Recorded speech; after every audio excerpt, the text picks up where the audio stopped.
Jessica, thank you so much for speaking to me. Yeah, absolutely. Excited to How, do it. how long has it been since you finished working with me? Oh, I think the last session we had was in 2020, right after the pandemic started. It's been a while. Oh, it's really lovely to catch up with you. Yeah, it's good to see you. I don't think we've ever done a face to face. No, I don't think we have. We might have had a couple and then we went to phone. Yeah. Sweet sounds of your cat Max in the background. Yeah. Yes. So, Jessica, can you tell people just a little about you, who you are, where you're from, any loves, anything that's important to you? Yeah, I'm Jessica. I grew up kind of half and half Utah suburbs and middle of nowhere in Montana, but I've lived in the Bay Area for longer than I've lived anywhere in my life. So I guess I'm Californian now. Um, yeah, I don't know what to say. I guess I'm a creative, though I don't work in it. And I roller skate a lot. And those Yeah. are yeah, and I'm a cat mom, and it's great. I love this. Thank you so much. All these things about you I know and I've seen flourish over our time together. So thanks for naming them. Yeah. All right. So when you started with me, before you started this work, Jessica, what were you dealing with in mind and body? What happened? Mm, So I've had issues with certain food sensitivities since I was about 4 years old. mhm. And around age 20, when I went to college, they just got worse. And I kind of stayed level there.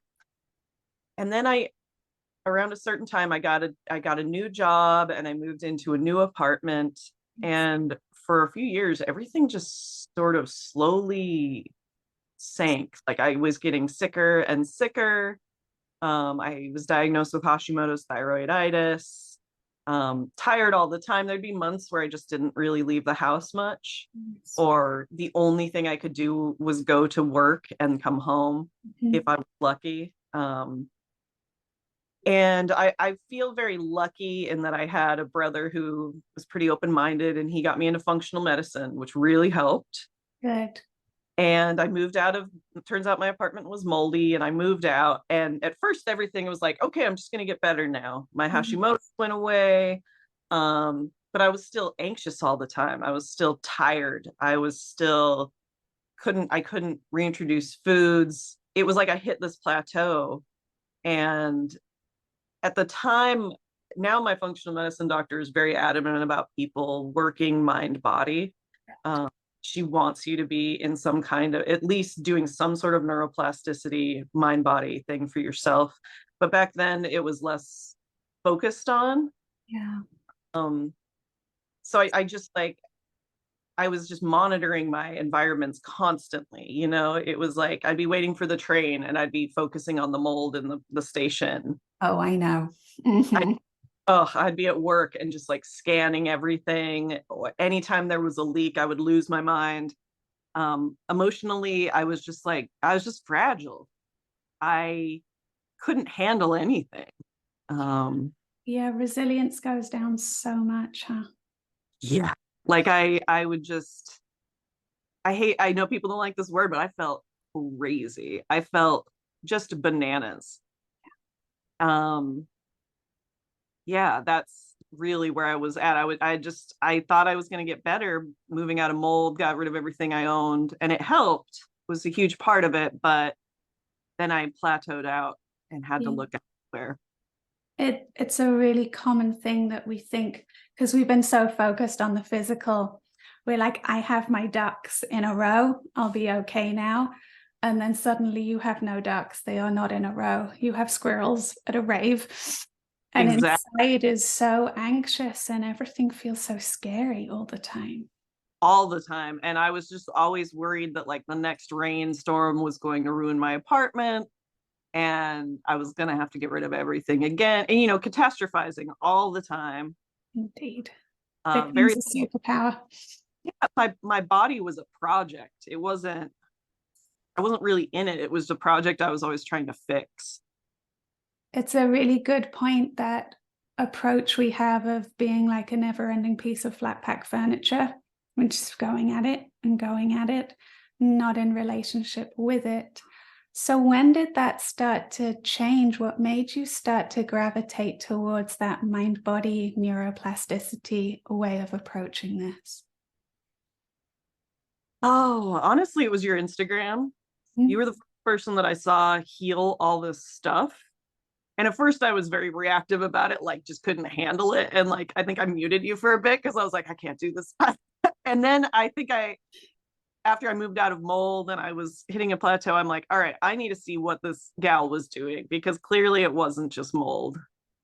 And then, and by then my functional doctor was really saying, give DNRS or Gupta a try. Mm-hmm. No longer recommends DNRS, but she still recommends Gupta. And I started with DNRS because it was cheaper. Yes. But it was also like it was just another thing. Should I try not to swear? No, you can just go for it. Please be you. It's just such a fucking chore. It was like, I have to do this an hour every day and I have to do it over and over and over. And I could tell I was missing something. And so I think I only did around 7 to 10 sessions with you. I didn't do a complete process, but yeah, it changed everything. I'm so glad. I'm so glad. So many people feel the same. We've got this sweet, slightly fried nervous system that's so on alert. And then you throw this process at it of an hour, and all power to the people it works for. But the more highly sensitive among us, and I think the people that like to be outside the box and not put in one, find it really challenging just to be told to do this over and over. And it doesn't address any of your emotional needs or your like deeper nervous system, how finely tuned you might be. Yeah, it felt more like positive brainwashing. I love that totally. Which I don't feel like is what I do anymore, but that's what that felt like. Yeah, I understand what you mean. So how is this different? How is our work different to that? Oh, it was so much deeper. I remember my first session, I didn't even know it was going to happen. And we just started working with parts, with IFS parts. And I remember getting off the call after my first hour and realizing, oh, this is the first time I haven't been anxious in years. This is the first time I feel settled and safe in years. And it was this moment of like, oh, I can have this. I really can have this. Oh, that gives me chills, Jessica. I'm so glad. You really deserve that. And our process is really like slow and steady and dialed into you, and much more about your relationship to yourself and your body and your nervous system than results or achievement. We just didn't look at that. That comes naturally. How was it to shift your orientation from being IKEA furniture to a whole human that deserved nourishment? It took a while. Yeah, it did. It really took a while. I still feel like sometimes I'm working on it, but that's okay. I feel like it's kind of a lifelong thing to remember to be in myself. I'm sorry, what was the question? It was, what was it like to shift the orientation towards nourishing you and building connection rather than results and achievement? It was strange to stop looking at my body as a project. It was really strange to think, okay, I'm going to do these things because it's a slow accumulative process instead of I'm going to take these supplements and I'm going to do these things and then I'll feel better and I can continue on with my life. I think it was also realizing, oh, I'm not ever going to get back to the life I had because that life is part of what made me sick. Yeah. Even though there were really good things about it, it still ultimately was part of why I got so sick, was the anxiousness and the stress. Indeed. So noticing that as you are this woman now with all this growth and understanding and building, like you said, forever, this relationship. When you look back now, do you think you were healthy physically, emotionally before No, you got sick? no, I was so achievement based. Everything, I mean, yeah, it was that's one thing I've had to really let go is the achievement base, like, and being okay with like I'm not where I thought I was going to be, but maybe this is better, or I'm not who I thought I was going to be, but this is better than I had imagined. Indeed, it's a big shift though that we are socialized so hard to achieve. And capitalism is so internalized in our sense of worth that it's not surprising to hear all of my people say it's a work in progress. I still have to remind myself and my body I'm allowed to be where I am, who I am. Yeah, the compare and despair. I have two older brothers who and they will agree. They both worked very hard, but they magically made it in their fields right before became impossible to make it in their fields. Yes. And so they both had incredible timing and luck that way, even though they worked hard as well. They absolutely earned it. But I think I always looked at them and thought, well, I'll just be like that. It's just going to work out, right? I'm just going to, eventually be one of the top designers in the country, of course. And letting go of that, being like, it's okay. I have a different journey. I have a different set of circumstances. And now I have different wants. Like, I don't want the life I used to want. I don't want to work that much. That's crazy. Good. All right. It's another thing hearing you compare to men because Yes, the male work week is designed for the male 24-hour testosterone cycle, and women do this. And so we're not really designed for this constant push. And I am so glad to hear more and more women say, that's not actually what I want when I've had to, been forced to dial in. It's now different. exactly. For years, my whole goal was to get out of the job that I'm currently in. Yes. There 14 years, and it dawned on me in the last couple of years, eventually I plan on leaving, but I realized, oh, the reason this works is because my team is so supportive, Yes. so kind, and we kind of insulate ourselves from the tech nastiness. And there is this, like, there's days that we push really hard, but then there's days where it's like we all know we're taking a breather. We're working, but we're taking a breather, laying low. you know yeah, modern work is not built for that. It really is built to make people sick. It's wild. It is. So I'm glad that you are recognizing this. And yeah, your team has been great when we were working together.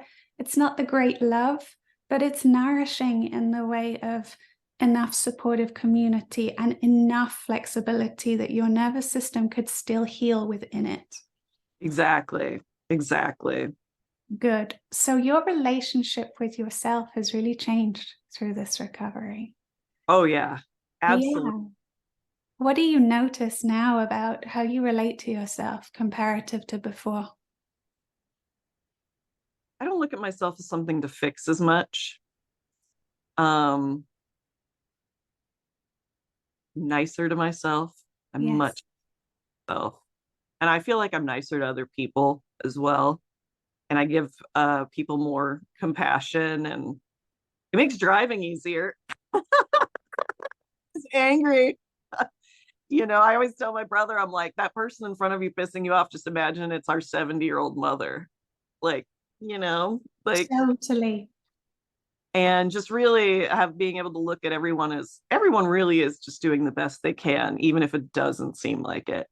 Indeed. That quote from Brene Brown, everyone's doing the best they can with the awareness they have. Man, that used to piss me off. And now I really get it. Oh, absolutely. Absolutely. Especially as we've gone through this whole wild time of social upheaval and Yes. everyone's extra reactive post pandemic. And it's just, I'm grateful to be able to know how to ground. I'm grateful to, I look back at what a project I felt like I was. And I remember buying my roller skates, and I bought them because I'd always wanted to get back into it. I did it as a kid. But I realized like, oh, I need to do something for my body that is fun, where it's just like I get to enjoy this body that I'm in. And it changed everything. It's allowed me to meet people. I can get into flow multiple times a week, which I know is really important for just staying sane in this world. Um, yeah, I think that was a huge part of it, was just that really helped me learn to trust my body. Absolutely. So what I hear is the stopping fixing was a big lesson. And then the power of play, the Yeah, power of experiencing your body in the present moment as a vehicle for joy and pleasure and exactly. connection. Absolutely. Anything else, lessons wise, that has been really important that you've learned from this process? I was never broken to begin with. Thank you. For years, I just like I thought, oh, I've just got bad genes. And then, you start learning about how much genes really aren't implicated in a lot of things. And yeah, I'm not broke. I was never broken. I was Mhm. stuck energies and situations that were difficult. And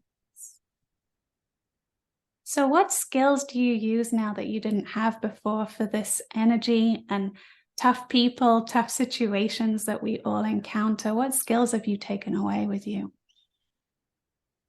definitely boundaries. I do a lot less than I used to. I used to be so go, go, go, go, go. Mhm. And I will say I'm very lucky when the pandemic hit and we all started working from home. I got to stay working from home. It worked really well. There's hard things about it. It's hard to be alone all day.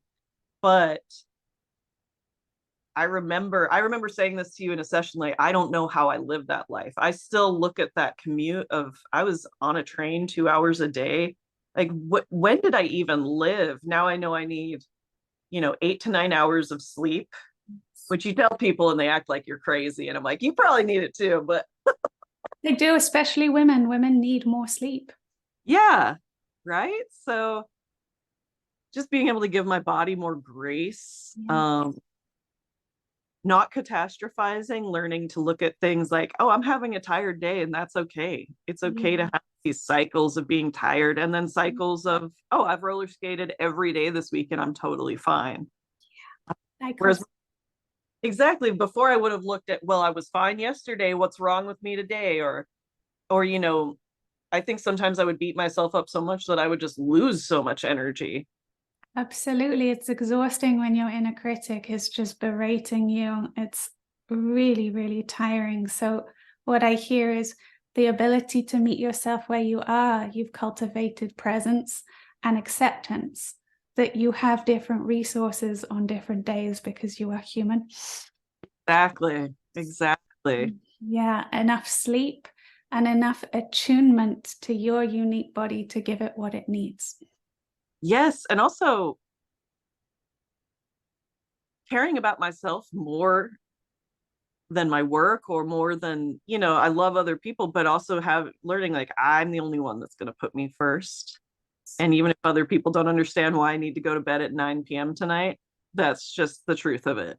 That's okay. So that self-confidence and self-trust that it's okay to take care of my needs. I don't need other people to understand. Exactly. It's powerful. There's a lot of safety in that to attune inwards when we're all taught to dial outwards and fit in. Yeah, that's still something I work on, is like the constant feeling of what are other people thinking of me. Yes.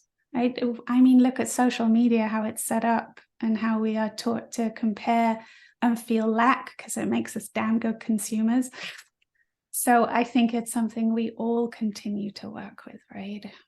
Uh, yeah, that's the ingenious brilliance, evil brilliance of social media. They've turned just living into a commodity. Indeed, healing, living, everything. And it's not that complex. It just takes time. It's time and kindness. And through all these interviews I've done, it's the same thing. It's a work in progress. It's time and kindness. It continues. And I'm okay. I'm doing Yes, well. exactly. Like I'm not perfect, but I'm fine. Indeed. I love that. So, what would you say to someone, Jessica, who's considering this kind of mind body work? Maybe they've done DNRS, or maybe they've never done anything and they're hitting those plateaus. What would you say to someone considering starting to get to know their unique mind body connection and skills for it? I would say just go for it. Just give it a shot. It's likely that you've tried a million other things already. And it's going to take time, and that's okay. It Thank you. really okay to take time and move slowly. Don't feel like you have to. I think a lot of times because of none of this is really covered under insurance. I know people want to get it done as quickly as possible due to cost. And for me it was just okay, well, I can afford this much. So I'm going to learn some tools, and then I'm going to do what I can on my own and bring people in when I need to. And just finding a way to make it work for you, even if you can't, meet once a week, every week. Absolutely. We can make it work. Just go for it, is what I'm hearing. Yeah, exactly. Just give it a shot. Thank you. I have a question. I love this one. So, this is such a hero's journey. It's like somebody plucked you and put you on the side of a mountain. It is not a mountain you wanted to climb, but you're on it, and it was yours. As you now are in a place where you can sit down and take a look from there, what would you say to that younger version of you that was put on that mountain and felt so overwhelmed without skills or understanding? What would you say to younger Jessica? I think I'd tell her she's whole, that she isn't broken, that doctors might not know what is going on. And to this day, most doctors don't know what is going on with me. And to listen to yourself and just know that you aren't broken. This doesn't make you. I used to refer to myself as broken because it was just like this flippant thing, like, oh yeah, I can't eat this and this and this and this. I'm broken. Um, and I would also say I think a lot of what we perceive as health is a myth. This idea everyone gets to eat anything anytime they want. Um, you know, Especially the American way of health, which is just weight loss, very extreme. It doesn't have to be like that. Health is different than that. Health is a wholeness. And it might not look like what you thought it would look like, but when you get there, it feels so much better. I love this. I love this so much. Yeah, I just wish I could go back to my younger self and say, like, yeah, you've been to a million doctors and they don't know what is up, but it's okay. You're still not broken. Um, yeah. Thank you. I'm so glad to hear you say it. And emotional memory is timeless. There is a part of us when we say this that can receive that. And it's powerful for your voice to keep reaffirming it. So thank you for that one. Yeah. And now, so you're whole and living for you. What's next, Jess? Where's your energy and attention going? The majority of it just goes to living day to day. Yeah, good for you. I mean, I maybe it's not exciting, but it's just like, how do I have a good day today? Even if I know it's going to be a busy work day, or, no matter what is happening, just knowing how can I check in with myself? Mm-hmm. What can I do today to take care of me? And then overall, I'd like to be more creative again, and bring that into, I'm doing coaching training to help other people heal from this stuff. Um, Recently I was talking to I went to school for industrial design, and I hated it when I was actually in the field, but I loved studying. It's fascinating. And we would study a lot of Buckminster Fuller, and a friend reminded me of a quote of, you can't fix a system within that same system. Indeed. What I think about this health and healing is, how do I help create a system for particularly women, but anyone who's gone through these very hyper mind, body, emotional things, illnesses that are really, they really are mind body. There is no just like pill to take. This is it's a soul healing, which I, yeah, to just help. Part of my goal is to help, and this is the capitalist in me. How do I sell this to people? Yeah. How do I convince them that this, or not even convince, how do I influence them to understand that could be a real thing for them? Because I remember the first day, it was only a couple of years ago, and I've been doing, I worked with you back in 2019, 2020, and it was just a couple of years ago that I realized, oh shit, neuroplasticity is energy medicine. Totally, Jess, totally. One's been shitting on energy medicine my whole life, and it turns out it's for real, and I'm doing it, and it works. It's hilarious, right? When we look at it, we're like, woo woo. No. And now we have the neuroscience to back it up. And it's not just neuroscience, this is ancient wisdom. We've been part of this great forgetting that when we domesticated and started to colonize the land and people and imprinted that to colonize our own bodies and dominate them, we've squashed and stifled our energy. We've disconnected our mind body. We've disconnected in so many ways. So it makes sense that healing is about reconnection and energy and interconnectedness. I know. I was like, well, shit.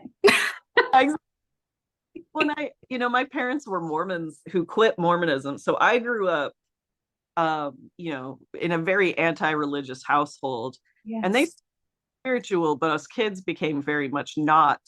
And so to let spirituality in some form back into my life was difficult. I've had to find ways to say, like, yeah, I feel like I'm part of a greater energy, which I never would have been able to say before. Has there been a particular gateway to that? Has nature been helpful, for example, to feel that? Absolutely. Nature.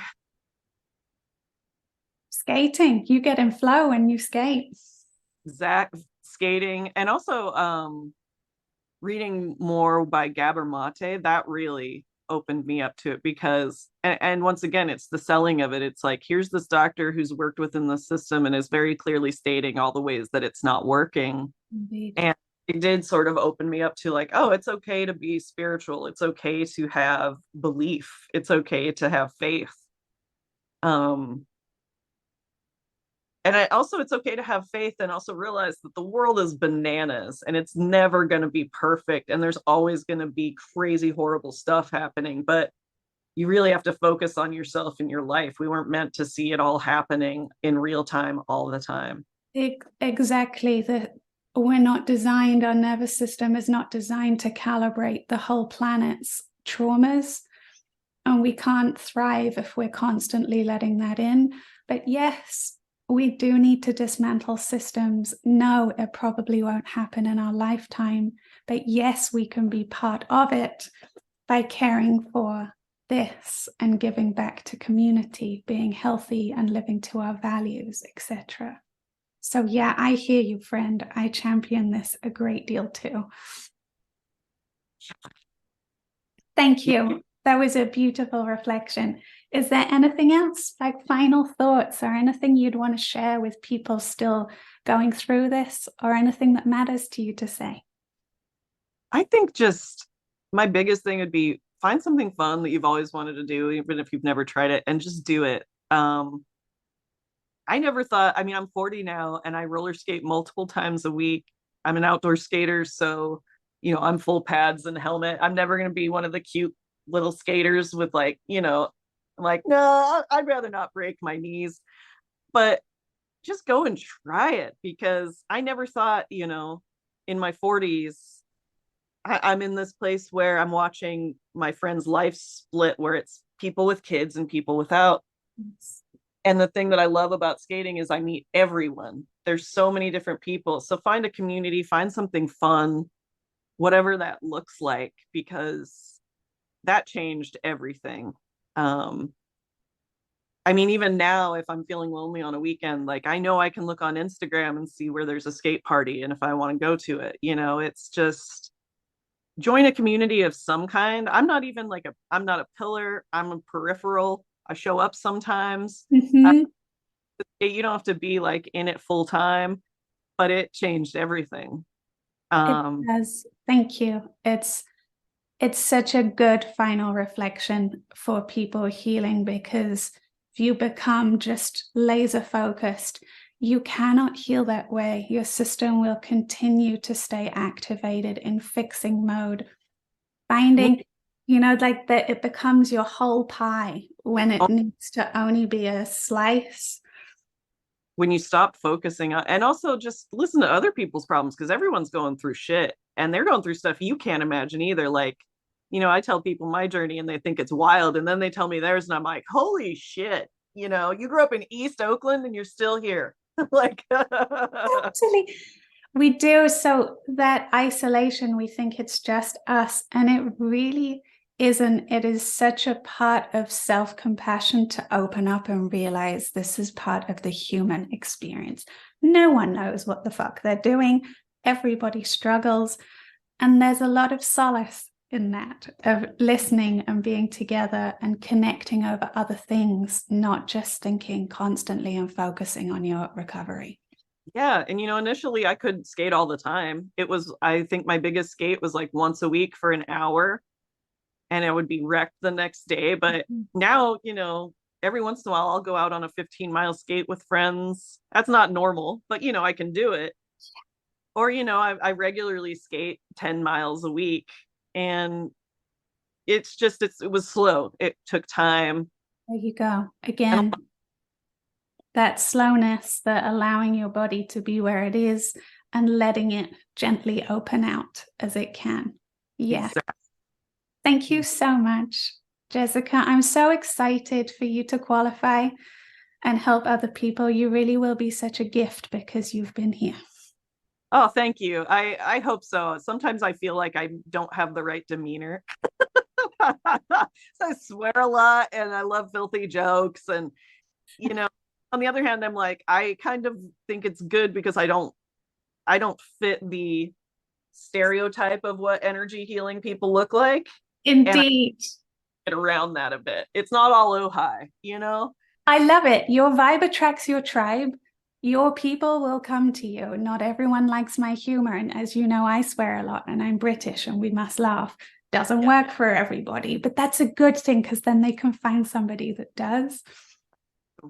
The same will be true for you. You really will. And I look forward to hopefully working with you too, my love. Oh, awesome. Thank you, Nadia. Right. Thank you so much for speaking to me, Jess. Yeah.